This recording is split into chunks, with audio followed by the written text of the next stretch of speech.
Bo Young is the CEO of AI for All. Bo, welcome to Untangled.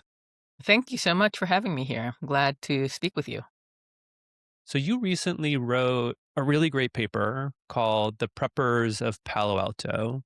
And in it, you argue that the imaginaries of Silicon Valley elites disproportionately impact AI development and governance. You spent a lot of time in Silicon Valley. You were Uber's first diversity, equity, and inclusion officer. What did you see? What did you witness that got you interested in sort of the imaginaries of Silicon Valley? Yeah, absolutely. So, my first real role within Silicon Valley was at Uber, but obviously I've been working in the diversity, equity, and inclusion space for a really long time, for almost 25 years. And I've always known that, the products just don't like emerge onto the marketplace. They start from somewhere. They start from something. And for Uber in particular, Uber was created when Travis and his friends, Travis Kalanick, one of the co-founders, were in Paris and they couldn't hail a taxi. And they decided that they were going to create mobility platform that basically, in their words, the metaphor they used, that flowed like water. Right, and that is fun. That idea of, like, mobility flowing like water is an imaginary, and that imaginary fundamentally became a concrete product that became Uber, and obviously Uber then launched a million other similar platforms, and mobility today looks fundamentally different than it did 10 plus years ago before Uber. Like, I'm somebody who travels a lot and, I use Uber pretty much around the entire world to hail a taxi, a cab, a car service, a tuk-tuk, depending on the country I'm in. And that's really what happens when a person gets an idea, they imagine how the world will be different, they create a product, they go, right? And especially within Silicon Valley, as I began working in the space for a really long time, I kept on encountering in my day-to-day instances where people would talk about, like, "Oh, yeah, like, I've got, like, my bunker in my, lake house," and I'm like, "What? Why are you building a bunker? Like, what do you imagine the world will become?" And then, of course, like, these, like, tech billionaires and millionaires are doing these interviews about, you know, what they've built. There are news stories about what, Mark Zuckerberg has built in Hawaii and other places. And you start to ask yourself, okay, if all of these leaders are spending millions of dollars building these safe houses, they're imagining a future that is fundamentally destructive. Right? How does that shape the way they think about the products that they put out there? And how does that then contribute to other social movements? Like, we know that there is a very niche, what used to be niche, but now is more mainstream, movement called accelerationism, where basically the idea is, well, we're all going to go to shit anyway. Sorry, I should have warned you before. I do swear a bit. I'm a New Yorker That's by fine. background. We embrace it here. Yeah, yeah, good, good. Like, the world is going to hell in a handbasket. So if that's inevitable, let's just accelerate that and then get to whatever comes next. But these are individuals who are also building their bunkers. So they're like, yes, the world is going to go to hell in a handbag.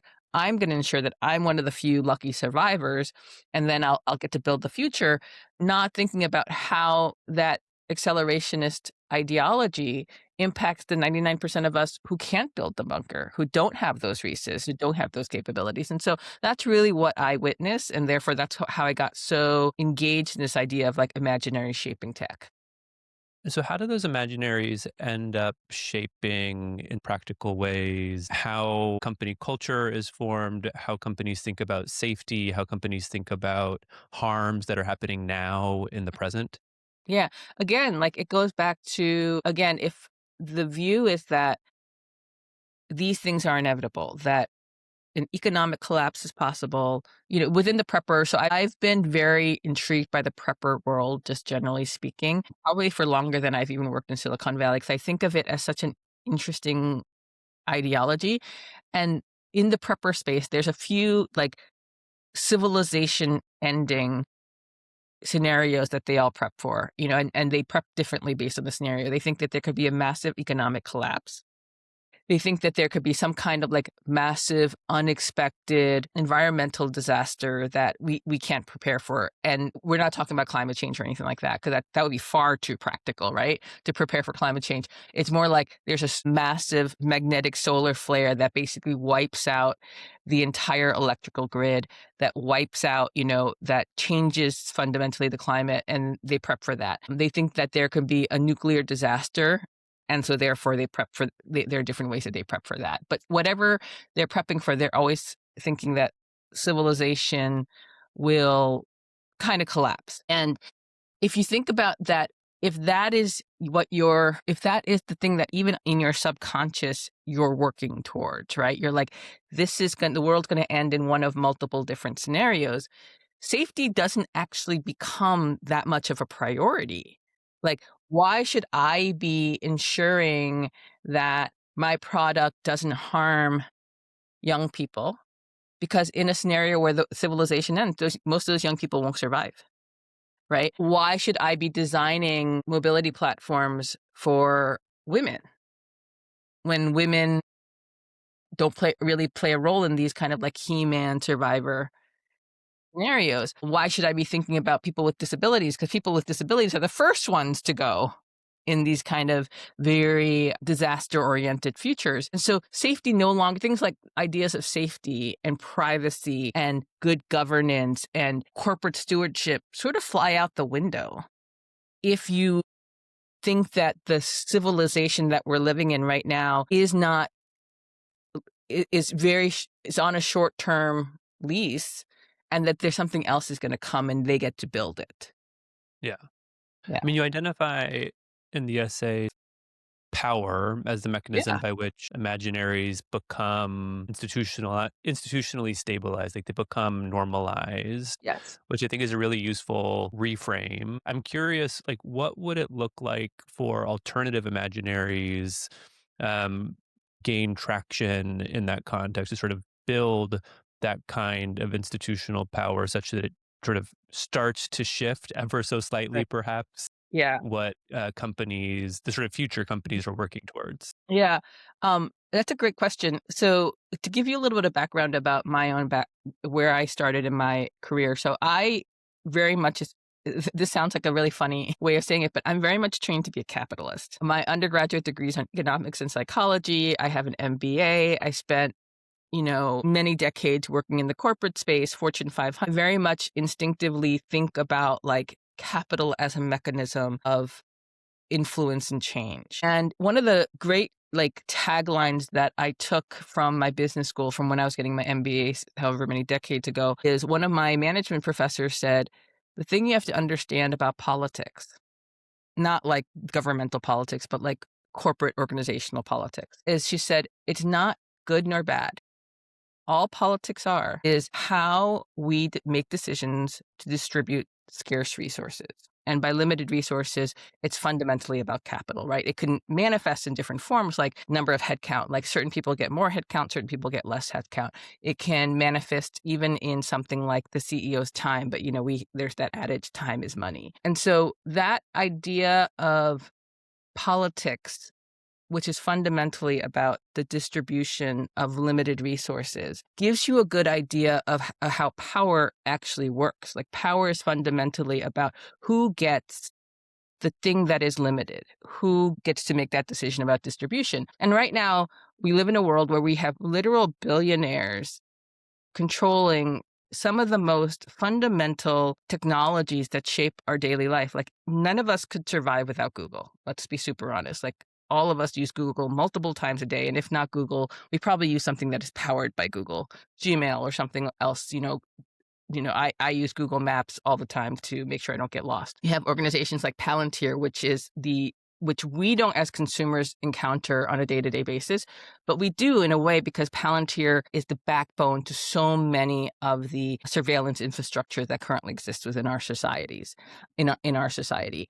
When we have these individuals holding all the power, holding all the money, holding all the capital, they're making decisions. And there's very few ways that we can intervene there. If we were to redistribute that power in some way, and I'm not going to say that I have all the answers for that. And one of the ways that I think is a really underexploited imaginary and therefore an underexploited design is, what if we made tech decisions? What if we transferred AI governance towards a more democratic model? And so what would that kind of look like, right? And the best way that I can sort of think about it is, and this is not a perfect model, but like, I love this idea. I know the FDA is a very complex organization, and I know how companies and corporations develop drugs is a really complex form. But as a general rule, we don't let companies create drugs and then put them on the market without any assurances of their safety, right? The drug development process is a multi-year, sometimes decade process. Companies have to develop drugs, then they have to go through phase 1 testing, then they go through phase 2 testing, then they go through phase 3 testing. They have to do human trials. They have to prove and show metrics to the FDA that the drug is safe, that it doesn't cause harm, and then it's allowed to be released. Every single new usage of that drug has to be tested again. Like, if a drug comes out for diabetes, but then you want to use it for weight loss, you have to do all the trials again, resubmit that it's safe, and get that approval. That is, in a way, a democratic form of power distribution, because while the decisions are being made by the FDA is fundamentally a byproduct of the government that people vote into power and say, we trust you to uphold the mission of the FDA such that it will ensure that we don't get killed by the drugs that are being entered into the market. I think something like that has to happen for AI. Like right now, what's happening within the AI industry is that AI is being created, no testing, and it gets put into the market, and we now see what happens when AI is released at scale. A lot of really bad shit, right? We see young people, and not even young people, like forming these unhealthy, anthropomorphic relationships with AI bots. We see that there have been some people who have died by suicide because of some of that. We see the psychosis that's coming out of it. We see the exploitation of it. And we've already seen what happens when a tech industry convinces people that they can self-regulate, and that's social media. And we now know the incredible harm that social media causes so many young people in particular. And we're basically replicating that with AI. What if we created an FDA type of regulatory body that is voted in by the people, wherein they have to do this rigorous testing to prove something is safe? That would transform fundamentally, right? But we don't have anything like that at this point in time. And the thing is that no government has that. We look at Europe and the EU, and they have some of the most progressive regulations right now about AI. But those regulations are not fundamentally actually democratic. And those regulations, I feel, are not nearly enough, because what they're fundamentally doing, those regulations, they prove the safety of the people who are citizens of their nation, right? The EU AI Act, if you think about their imaginaries of what created the EU AI Act, the EU regulators and the EU politicians and policymakers were thinking about their citizens, and they were like, let's protect them. But something that the EU AI Act could have done, but they chose not to because their imaginaries are not thinking beyond their boundaries, is it could say any AI organization and company that wants to deploy AI here has to prove that they did not exploit labor in marginalized countries, that they're paying data labelers well, and we're gonna protect their welfare as well and their safety as well. But again, those people sitting in Kenya, those people sitting in India, those people sitting in the Philippines who are labeling all this content, who are seeing very violent content often, they have no protections because they're not in the imaginaries of those regulators regulating for their citizens. I mean, absent this kind of regulatory structure, absent something like an FDA for AI, where companies are required to sort of prove that their technology does what it say it does, and that we're sort of intentionally minimizing all the harms and bad stuff, we're left to just make individual choices as consumers, whether to use the tool, whether not to use the tool, which I think offers a nice bridge to another essay you recently published called Irrational Refusal.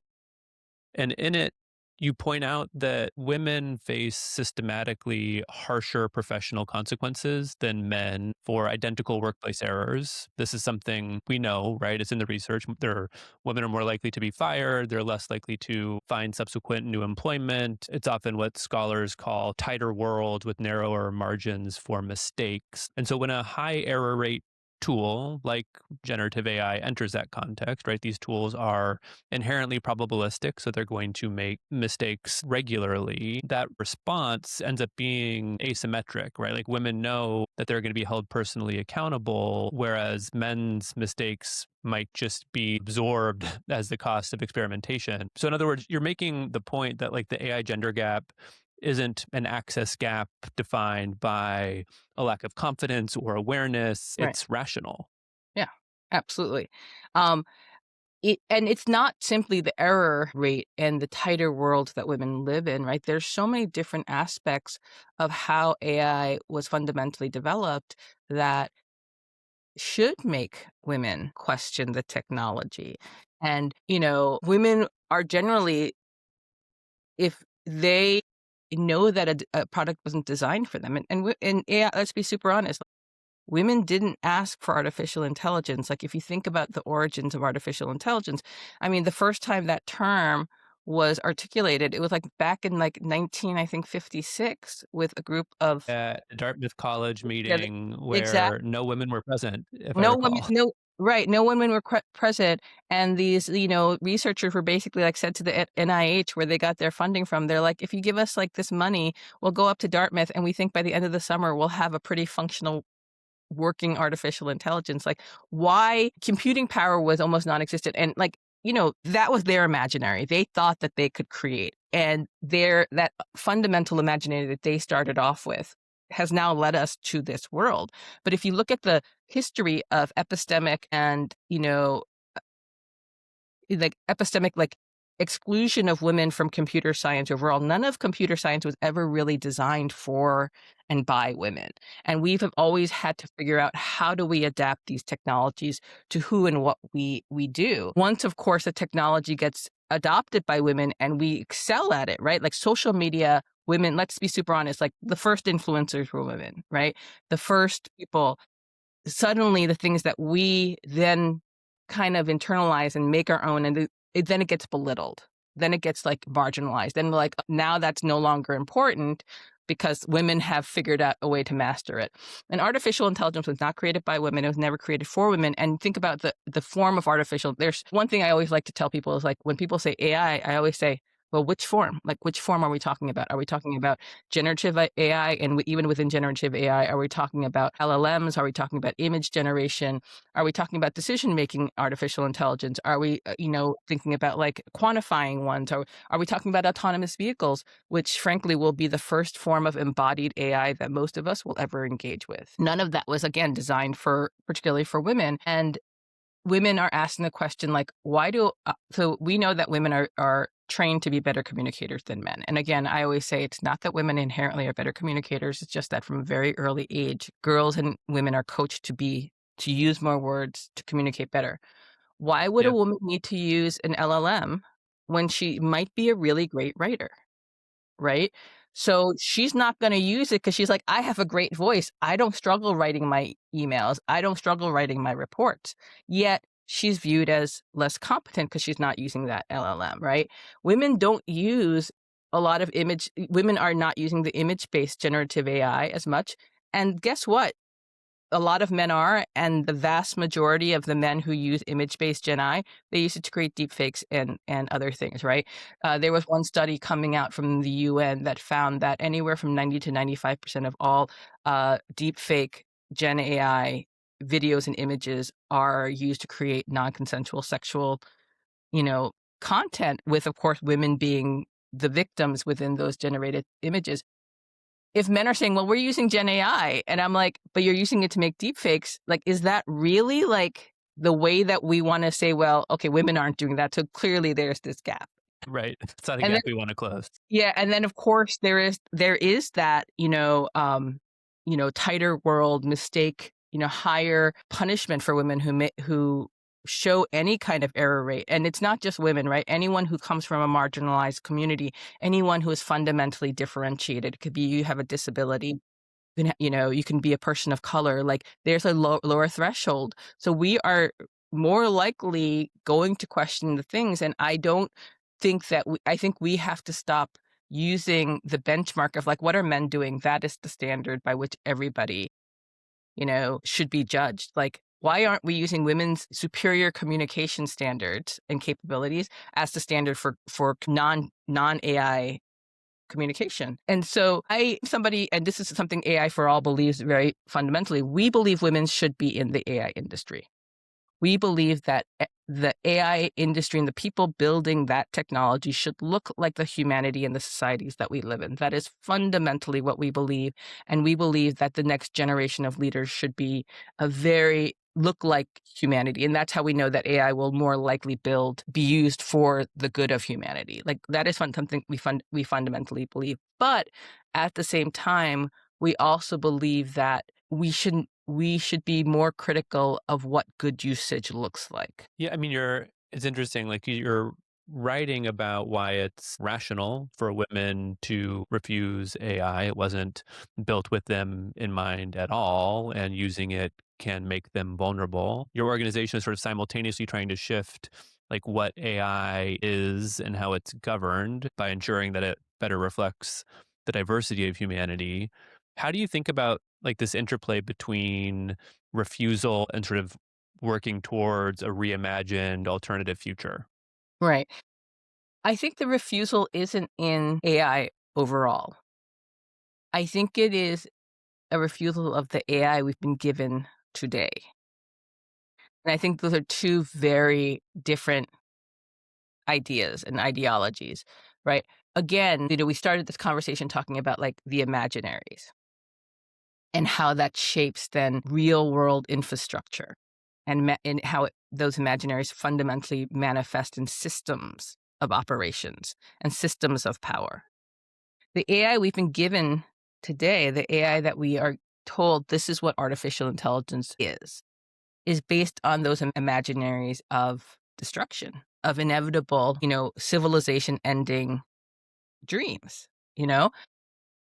And I'm like, no, I don't want that AI. That's not an AI I want. And because that AI is, what is that AI leading to? Leading to right to this day, it's leading to enhanced surveillance. We know that. That's one of the most popular ways in which, and most ubiquitous ways that most of us, like this idea that none of us use AI is fundamentally false.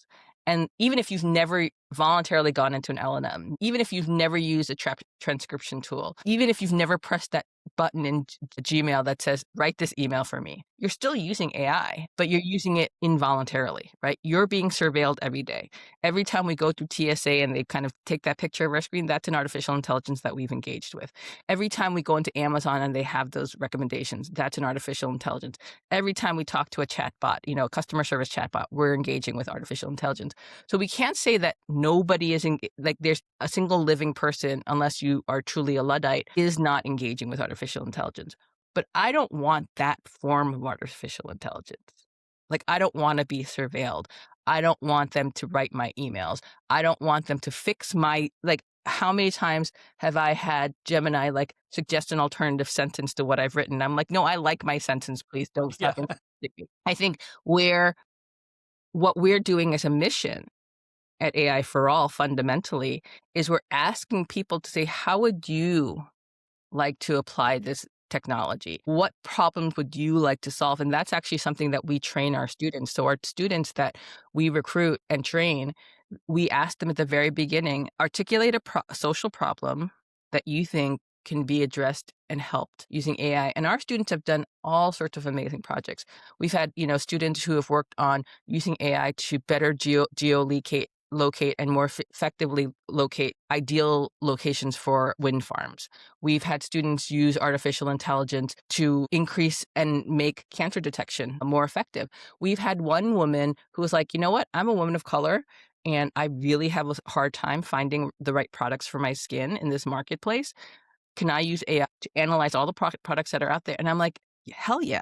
Yes, use AI for that. And so all we want is, what we're really saying is, if we bring in an a group of AI, and we train and develop a group of AI technologists that look like you and me, right? And then we ask them, what is your view of the future? What do you want the world to look like? And then how do we empower you to actually use this technology to create that future? We think fundamentally the technology will be different. It may be based on the same algorithms, same subset of the data, the same neural net. All that technology will be fundamentally the same, but the outcome of what it produces will be different. And that's where you get AI for good. And that's something that I think sometimes gets lost in the AI for good movement. So AI for all, we're part of this larger ecosystem of AI for good. And it's all of the philanthropies, it's all of the nonprofits, it's all of the, various different, congregating institutions like the OECD and the WEF and ILO and all of those. Like we're all kind of part of this like loose group of AI for all. But something that I really worry about in that AI for all good movement, and I'm actually writing my current dissertation on that, is the fact that what is good is still being defined within the context of these imaginaries of Palo Alto. We're trying to reduce harm, and we've said that that's what good is. Good is just reducing harm. And AI for all fundamentally believes that no, good is not simply just trying to reduce harm. It is about creating an entirely different ecosystem, creating different technology, creating technology for different use cases. And I'll give you a really good example of this. So I have one of my classmates. So I should have mentioned that I'm currently getting my master's in AI ethics at the University of Cambridge. And one of my classmates is I thought I had a hard job, but then he told me what he did, and I was like, no, I don't have that hard of that. He's a cardiothoracic surgeon, and he's getting this master's in AI ethics. And I asked him, I said, why are you getting this master's in AI ethics? You're a cardiothoracic surgeon. And he's like, I really care about how AI is being used in war. And he goes, right now, the AI is being used in war basically to create better drones, to kill people more effectively. That is the vast majority. And it's being used to strategize attacks. And like that is the usage of AI. But he goes, I'm a doctor. And he goes, I have never found a use case where someone's like, can we use AI deliver healthcare to the front line more effectively so that people aren't dying at the front line, whether it's the civilians, whether it's the infiltrate individuals. And he's like, why is no one using it for that purpose? Right? Like war is fundamentally a failure, and we know war is fundamentally a failure. And by the way, I think we have in this current historical narrative forgotten that little, the asterisk, like, by the way, war is always a failure. It's a sign of failure of some kind. And that's why we eventually ended up at war. So, but why is no one going? AI could actually be used to prevent war. AI is actually can be used to deliver. If we do end up in this point of failure, why can't it be used to not reduce harm, but to prevent harm? Like, why isn't it being used for that? And it's simply because who gets to control how AI is being developed? And so that's what we're trying to do is we're not just trying to reduce harm within these imaginaries that the tech industry has given to us, which is inevitable. What we're trying to say is we're going to empower a group of young people who will grow to become leaders who are saying, no, this technology can be used for something else. It can be used for this really good. And I love, there's this like little meme online that, with a quote from a woman who goes, I don't want AI, I want AI to do my laundry and the dishes so that I can write and create music. I don't want AI to write and create music so that I do more dishes and laundry. Right. And, but again, the people designing AI are predominantly men who don't do dishes and laundry. So they're not creating AI that can do dishes better or can do laundry better. Like, yeah, like get me a little like bot that goes around and picks up all my dirty laundry and puts it into we have self-driving cars. We can definitely create technology that can pick up laundry and throw it into the laundry machine, and like in the laundry AI and the laundry goes, okay, calibrates. These are mixed fabrics. I'm gonna make it, like we could do that, but we don't. Yeah. I mean, I just want to go back a second and like spend a minute on this distinction between starting from an alternative imagined future and sort of like working backwards to figuring out like how technology, how AI might help us get there versus imagining or not imagining at all, taking the sort of like current set of imaginaries, our sort of current status quo, and building technology to fit sort of that moment, that view of the world. Like that might seem like a small difference, but to me, it's everything. And I think you're right to call out that the AI for good, sort of broadly speaking, world tends to play more in that present minded space. And I'm curious if you're comfortable speaking to your dissertation research, like what, from your perspective, in addition to the sort of imaginaries needing to shift, like what would need to shift in order for within sort of incentives, within how money flows, within sort of like the practical realities of the sector for more projects to look like what AI for All is trying to do, starting from the future and working backwards? Yeah. I think in addition to the imaginaries being very different, there has to be a fundamental understanding of the technology and not necessarily, I don't need people to be able to code, but I need people to, so I discovered, so I'm a very math oriented person. Like I've always been really good at math and I know everybody's going to say, of course she's good at math. She's Asian. And I'm like, no, it's not because I'm Asian. I'm just really good at math. And I discovered very early on that my ability to understand math is my secret power that will get me into any single boardroom. And when I was hiring people, I would see people onto my team, I would see this incredible, like, math phobia. They were like, "I don't like math. I don't like working with metrics. Do not ask me to explain this regression model. Do not ask me to, like, talk about, representation. Like, I don't like numbers." And I said, "If you don't like the numbers, then you're never gonna get very far." And I would force every single one of my hires, whether they're a project manager, whether they're a community manager, I will force them to get comfortable with numbers. And as soon as they got comfortable with numbers, their world and opportunities just kind of opened up. It's sort of the same thing that I see, particularly within the philanthropy space. They're very tech phobic. They don't want to understand, they don't oftentimes understand how the technology is formed, worked. Like they don't know about I don't think most philanthropies who are funding within the AI for Good movement even understand how you train a model, like what goes into it. They don't understand, like they don't know, is the bias in the algorithm, is the bias in the data, where is the bias? Like they don't even understand that. And because of that, they're fundamentally chasing solutions that sound good superficially, but may or may not actually be very good. And so what I think needs to change in addition to the imaginaries is also like the philanthropy world and the world that is funding the AI for Good movement. They need to understand the tech. They need to, and if they don't understand the tech, they need to get people who can come in and explain the technology to them at a way that impacts how they then fund. And I'll give you a really real world example. And I don't mean to call out this organization. I won't name the organization. So an organization ran a poverty challenge where they basically said, this is an AI poverty challenge. And we want to fund solutions where we use AI for poverty. And sounds like an incredible idea. And then they funded the technology to they funded 3 separate organizations at like quite a, like in the 7-figure range. Then I went to look to see who got the money.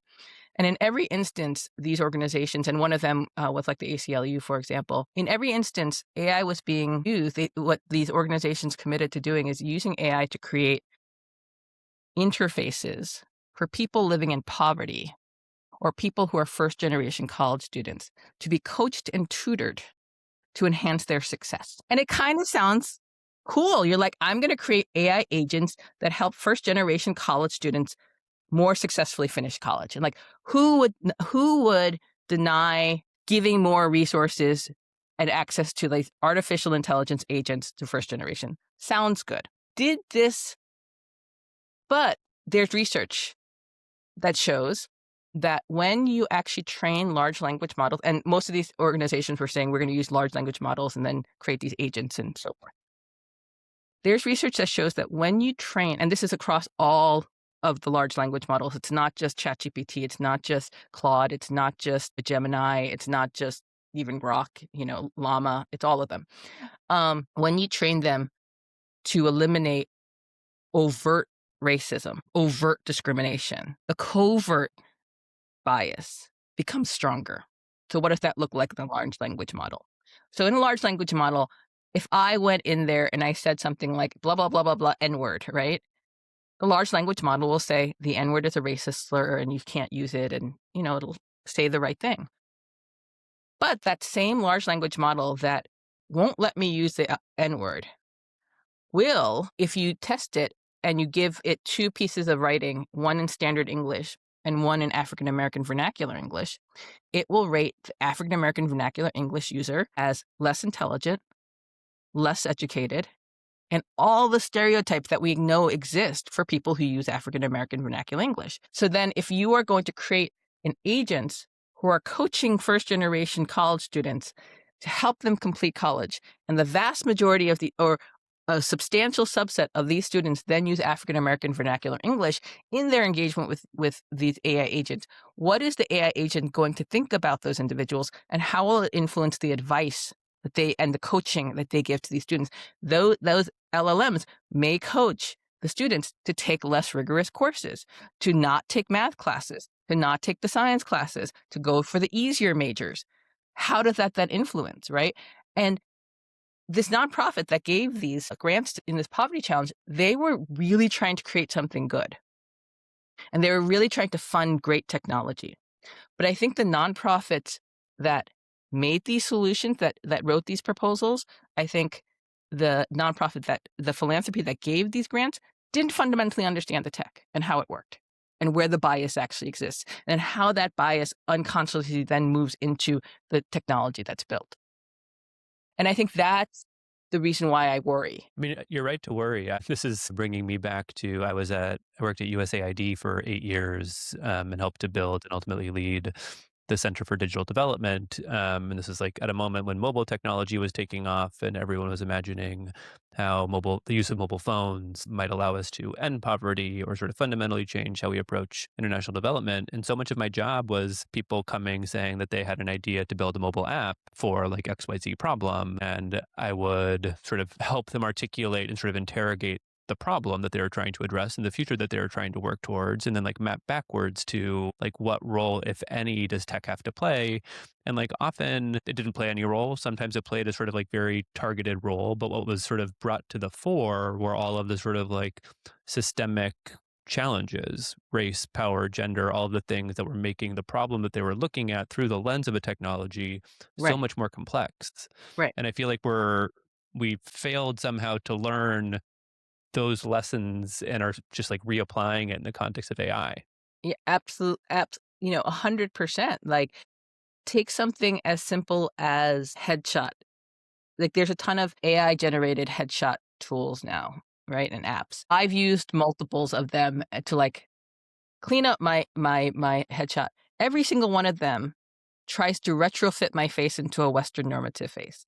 Like, it lightens my skin slightly, it kind of narrows my nose bridge, it sort of makes some changes, like, very subtle, like, barely identifiable, and I do look at them, I'm like, "Oh, I look very," for me, I go, "Oh, I look really different," but for some people, would probably look at that headshot and go, "Oh, that it looks like you, but it looks like an enhanced version of you," right? But I'm like, "No, no, no, no, no, you don't understand. What it's doing, it's actually fitting me into a Western normative, standard of beauty." And what does that happen when we do that over and over and over and over again, and then we keep promoting these kind of, like, frankly, like, white supremacist ideas of beauty? What does that do to the rest of the world? And that's, again, like, we lose sight of all of these things that we have talked about for decades, and it's like it all goes out the window because we have been sold this notion that AI is fundamentally a neutral tool. And, it only becomes problematic in the hands of the people using it. And I'm like, no, no, no, it itself AI is never a neutral tool. Yeah, it often mirrors back, reflects back the existing norms and inequities that exist in society. Well, to sort of like wind down on Yeah. perhaps a more positive question.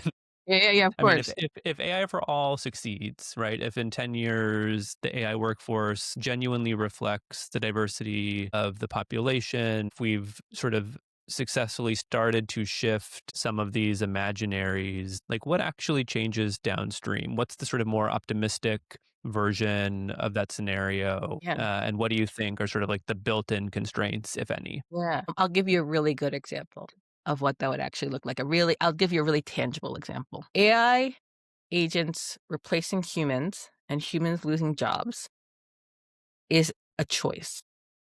It's not inevitable. But a lot of individuals talk about it as if it is inevitable. And I always tell people, no. There's two choices actually any CEO can make. Let's say we know that most corporate introductions of AI have been miserable failures, right? There's been a lot of like slow adaptation. Companies have spent billions of dollars. Actually, in 2024, spent about $234 billion bringing in AI tools into their organization. I don't think AI has yielded nearly that return since 2024. But let's say a company is very successful and they get higher productivity because their employees are using AI and they're getting better products. And then the CEO has two choices. They go, AI is great. Let's integrate more, get rid of a few of these humans. They could do that. Or what a CEO could say instead is, oh my God, you guys have been so great. You've integrated AI, you've become more productive, you can do a lot more in your 40 work week. Guess what? I don't want you to do more. I'm going to give you that productivity back. And we're going to launch a 32-week, 4-day work week. And you're going to get a three-day weekend, right? So you're doing the same amount of work as you did yesterday, but you're going to do it in less time. You're going to have a better quality of life. That better quality of life is going to enhance your family, right? You're going to have more time with your children. You're going to have more time to exercise. You're going to have more time to read books. You're going to have more time to like enhance your cooking skills. The population becomes healthier, more educated, families become stabilized, society fundamentally changes. A 32-hour work week, a 3-day weekend could fundamentally change what our societies look like. And I think that society would become happier, and that happiness will translate into different political decisions. It'll translate into different policies, and it will change your day-to-day life. It'll change my day-to-day life. That could be our future. That could be our future. No, but here's the future that's being promised to it right now. Companies bring in AI. CEOs say use AI, and if you don't use AI, you will be punished. People use AI. Then the CEO goes, AI has been great. We're going to fire you now and hire these AI, and we're going to just replace you with AI agents. Suddenly, you're creating suburban rust belts with all these underemployed knowledge workers who have degrees and stuff like that, living in the suburbs or living in the cities who are underemployed. You have with companies utilizing more agents, having more humans, their tax revenue that they have, the employment taxes that they have to pay into Medicare, Social Security, all of that goes away, right? The proportion of healthcare that they have to pay for their employees, that goes away. And basically, you end up with a society where people are unemployed, government revenue goes down, government doesn't even have enough income to start paying universal basic income. Because no one's talking about taxing the agents.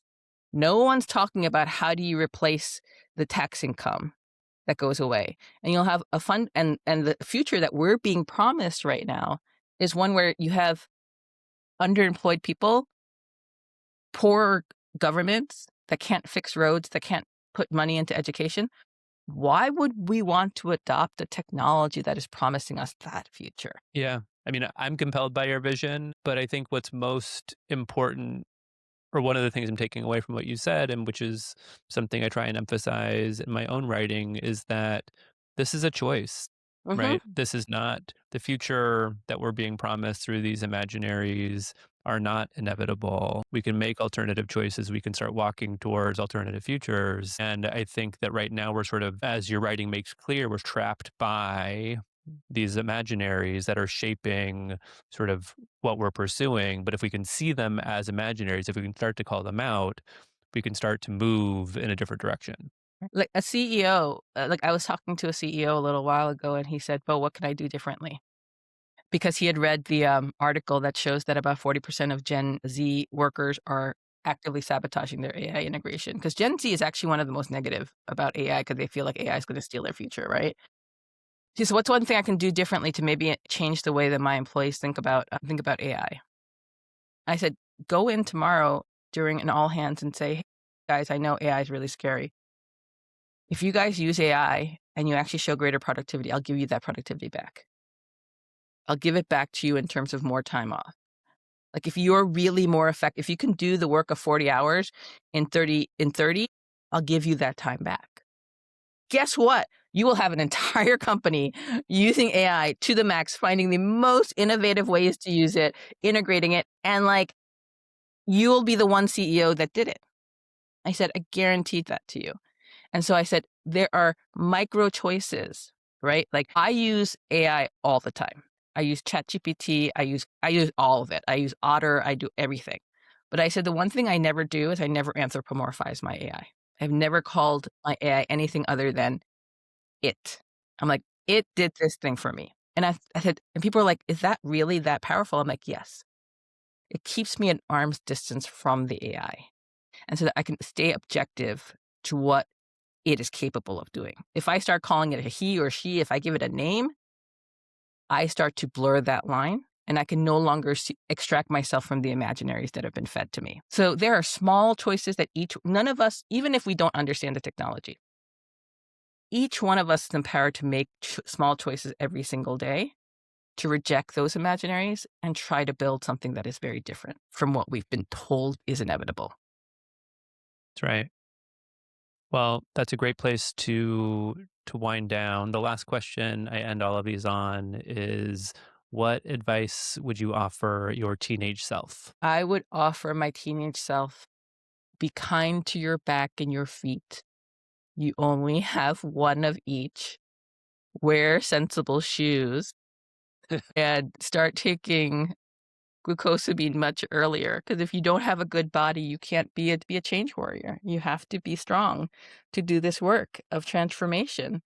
And so keep yourself healthy. That's right.